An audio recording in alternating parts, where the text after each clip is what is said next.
Bonsoir professeur et merci encore de votre disponibilité. Les 20, 21 et 22, l'université Cheikh Anta Diop a organisé un colloque pour rendre hommage à deux de ses dignes fils. Il s'agit des professeurs Ablaye Bathily et du professeur Boubacar Bari, tous les deux historiens. Alors, quel est l'héritage de ces deux personnalités dans la production des savoirs au Sénégal? Et en Afrique. Ah, voilà. Et en Afrique, je sais voir. Et en Afrique.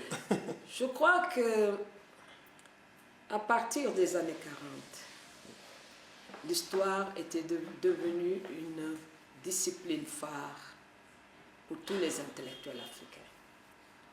Parce qu'on avait nié l'historicité des cultures et des civilisations africaines. Et nous nous sommes retrouvés avec de grands historiens de la trempe de Cheikh Anta Diop, de Joseph Kizerbo et tant d'autres pour démontrer le contraire. Et au fur et à mesure que nous avançons, nous sommes arrivés à l'indépendance dans les années 60 et les historiens vont jouer un très grand rôle dans la reconstruction de l'État africain, dans la réflexion des hommes et des structures en Afrique. Et il y a eu une sédimentation de cette réflexion avec plusieurs générations d'historiens. Et je crois que la génération de Bari et Bathily, c'est celle qui vient juste après celle de Kizerbo, Sekene Modi Sissoko, Ibrahima Baba Kake, et c'est la génération de Bathily, Bari, Alpha Omar Konaré, Adamba Konaré, et même un peu Madina Lital qui est parmi leurs devanciers. Et le défi était extrêmement important. Il s'agissait d'aller vers une meilleure connaissance, d'exhumer l'Afrique, son évolution, sa trajectoire. Et il y a eu des enjeux importants, même sur la périodisation, on le voit avec Bathily, entre Afrique précoloniale et Afrique coloniale. Est-ce qu'il y avait une périodisation qui va de l'Antiquité au temps contemporain, en passant par le temps moderne, le Moyen-Âge, etc. Et il y avait des débats importants sur les concepts, etc. Et Bari et Bathily sont arrivés à un moment où c'était la période, à mon avis, des monographies. Il fallait travailler sur les anciens royaumes, les structures politiques, les États. Et tous les deux ont apporté une contribution de taille à la connaissance de cette Afrique. Leurs devanciers, je peux citer parmi ces devanciers quelqu'un comme Abdoulaye Ly, qui est aussi célébré, et qui a écrit lui aussi une monographie, mais qui a travaillé sur la campagne justement du Sénégal avec les différents ports liés à la traite négrière. Et c'est là où qui a beaucoup influencé quelqu'un comme Samir Amin sur le centre et la périphérie. Et surtout, et c'est pourquoi Samir Amin est un peu celui qui a eu à préfacer le premier ouvrage de Boubacar Bari sur le royaume du Waalo. J'ai dit au cours de ce colloque que Bari était le père de la monographie en tant que tel, c'est-à-dire la monographie dans la mesure où on étudie un royaume, une région, etc. C'est différent de ce que quelqu'un comme Abdoulaye Ly a fait dans sa thèse de doctorat d'État. Il a commencé par le Waalo, une connaissance du Waalo à partir des sources, des archives, de la tradition orale, mais aussi il nous a démontré que c'était un royaume important au moment de la traite négrière, et à la fois on voit le rôle de la résistance, les mutations sur le plan social, les relations entre la colonie et les royaumes, les reines qui ont résisté face à la... C'est extrêmement important, je trouve que c'est le meilleur livre de Boubacar Bari. Après, il est venu à une synthèse sur la Sénégambie. Oui. La Sénégambie, c'est un ouvrage de référence pour tout ce qui a trait à l'intégration africaine. Mais aussi, Bari est venu à un moment où il est cette synthèse et le produit, ou en tout cas, c'est dans la lignée des travaux de gens comme Philippe Curtin, Martin Klein, et il s'est ouvert sur le monde nord-américain. Et c'est là où le travail de Boubacar Bari est un travail qui a relié les deux rives de l'Atlantique. Ici, ici est là-bas, les deux côtés de l'Atlantique. Et Boubacar a beaucoup travaillé sur ça, à l'intégration de l'école de Dakar dans les African Studies nord-américaines. Quant à Bathily, alors Bathily, on le voit dans les témoignages, son parcours est aussi passionnant. C'est un parcours, il a commencé avec ses problèmes politiques, on l'a exilé un peu à Birmingham, et de Birmingham, il a fait un travail extraordinaire pour son PhD, c'est sur ce qu'on pourrait appeler la reconstitution ou la reconsidération du Ouagadougou, de l'empire du Ouagadougou, ou le fait que le Ouagadougou, des traditions orales, est le même que le Ghana des sources arabes.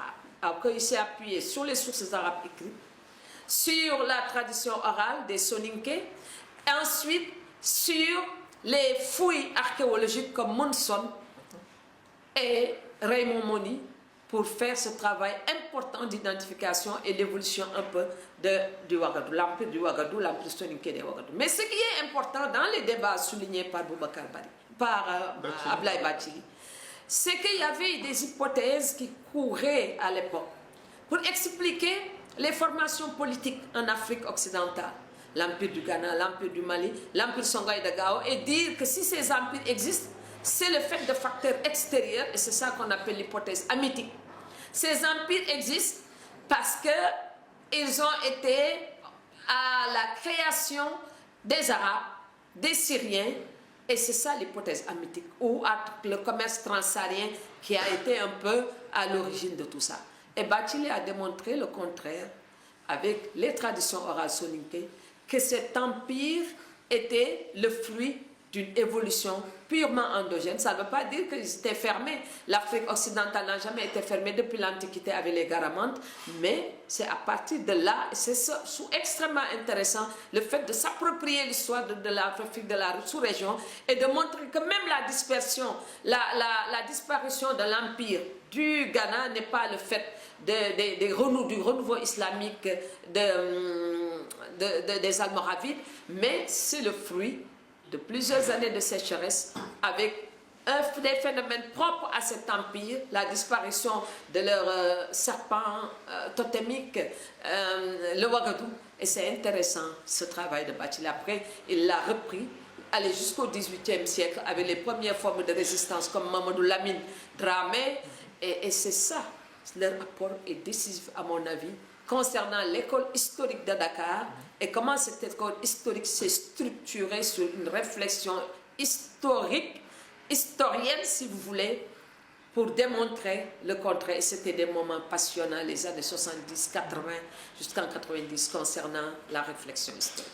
Alors, professeur, vous évoquez tantôt le Wallo, le Ouagadougou. Je veux préciser que nous sommes au Sénégal. Je ne sais pas si vous voulez donner une autre précision pour nos internautes qui ne sont pas sénégalais. Oui, le Wallo, le royaume du Wallo, vous savez, quand le Sénégal, les États, ce qui existe au Sénégal faisait partie de l'Empire du Ghana, de l'Empire du Mali, etc. Ce n'est qu'à partir du 15e siècle, et ça Jean Bouleg l'a démontré, qu'on a commencé à voir le premier royaume qui s'est détaché, c'est le royaume du Wallo, du Jolof.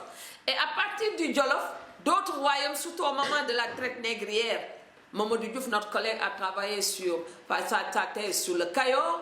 On a des États côtiers comme le Cayor.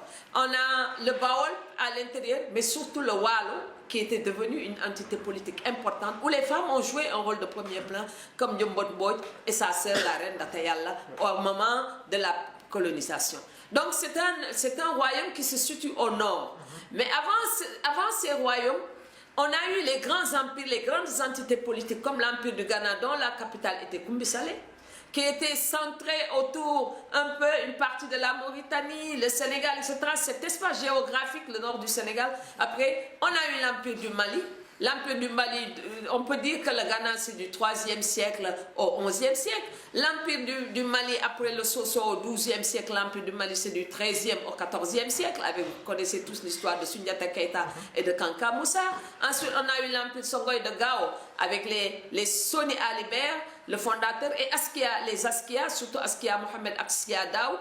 Donc, et cet empire va disparaître vers le 16e siècle avec l'arrivée des Marocains qui ont défait cet empire réduit en esclavage des grands intellectuels comme Ahmed Baba de Tombouctou. Donc vous voyez, c'était un espace politique structuré, organisé, avec une certaine forme de stratification sociale, et c'était des États avancés qui n'avaient absolument rien à vouloir aux autres États qui existaient de par le monde. Ils étaient même beaucoup plus en avance que certains États. Voilà. Alors, quand on parle de la Sénégambie, c'est une entité aussi bien géographique, culturelle que politique?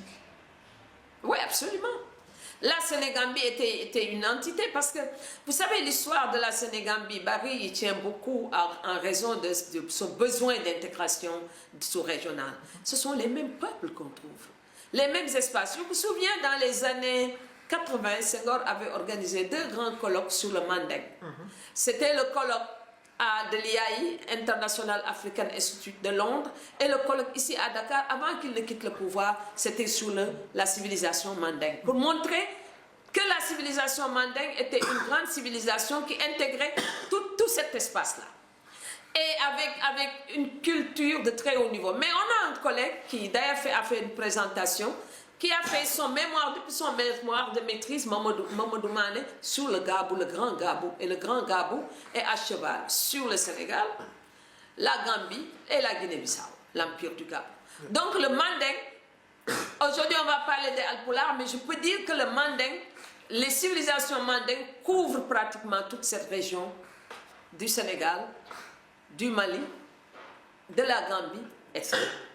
Et ce sont les mêmes peuples qui ont été fracturés, fractionnés au contact de l'extérieur. D'abord la traite négrière, ensuite la colonisation. Mais ce sont les mêmes entités politiques bien intégrées, et qui veut créer l'intégration doit s'appuyer sur cet existant, c'est-à-dire les grandes civilisations mandingues, les civilisations Peul, etc. Et on a la base, de mon point de vue, pour construire l'intégration sous-régionale. Alors, professeur, pour revenir à Ablaye Bathily et à Aboubakar Barry, dans le domaine de la recherche scientifique, on parle de recherche fondamentale et de recherche appliquée. Est-ce que leurs travaux se sont inscrits dans la recherche appliquée pour le Sénégal et pour l'Afrique? Vous savez, c'est une recherche d'abord fondamentale.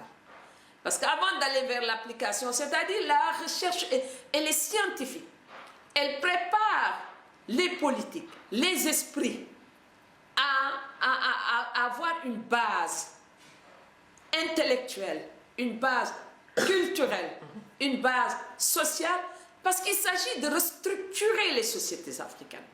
Il s'agit de faire de telle sorte que ces sociétés africaines aient leur identité, une identité propre. Comment voulez-vous aller vers l'intégration entre la Gambie et le Sénégal si les 2 pays n'ont rien de commun, n'ont rien d'historique, n'ont absolument à cause les mêmes peuples, la même culture, la même civilisation? Ce n'est pas parce que les uns parlent anglais et les autres parlent français qu'il n'existe pas la base culturelle de l'identité de ces peuples. Alors c'est vrai. Et pour Bathily, c'est extrêmement important. Par exemple, quand il explique, et là, tous les 2, ils ont été des grands chercheurs, des assistants de grands chercheurs à l'IFAN, des gens comme Meassou, Monteil, etc. Je me souviens toujours de la dernière fois au Bathily, une des dernières fois, il a été sur le terrain faire des recueils de tradition orale. Il était parti avec un chercheur des archives culturelles. Ils ont fait un accident, il y a un chercheur qui est décédé. Il était tout le temps sur le terrain. Et pour ce qui est de la dispersion des cousins, ce qu'on appelle dispersion des cousins, ou si vous voulez, les grandes migrations soninké, je crois qu'il donne vraiment l'explication, et c'est lié à plusieurs années de chercherie. Donc vous voyez un peu, la question climatique revient aussi dans la formation. Et comment les fleuves dans cette région constituent les entités, les fleuves pour civilisationnelles. C'est à partir de ces fleuves que sont bâties pratiquement les entités politiques, soit le fleuve Sénégal, le fleuve Gambie, et on peut la Casamance.